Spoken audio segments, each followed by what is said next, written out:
najprej,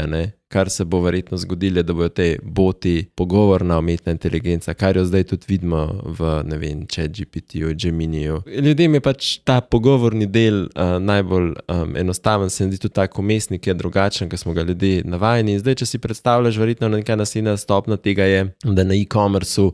zamenjamo ves ta umestnik teh lepih slik in je tam nek bot, s katerim se pogovarjaš in ti proba najdeti mogoče tvoj naslednji najboljši izdelek, pa še zapomnil si je, kaj si prejšnjič imel, hkrati pa se lahko tebi malo prilagaja, ve, kaj imaš rad, kaj ne. Definitivno ta čustvena umetna inteligenca ali pa najbolj jasna bi bila pri zaznavanju sentimenta, Če bi zaznal, da je v komunikaciji neka stranka malo bolj zoprna, bi jo lahko mogoče dal k agentu, ki veš, da ima pa najboljši odstotek reševanja caseov s tistimi, ki so malo bolj zoprni. To se mi zdi, to je naslednja stopnja, ki je bistveno težja od tega, da razumeš vse, kaj je nekdo kupil v preteklosti, pa znaš to predvideti, pa vse te podatke vzameš.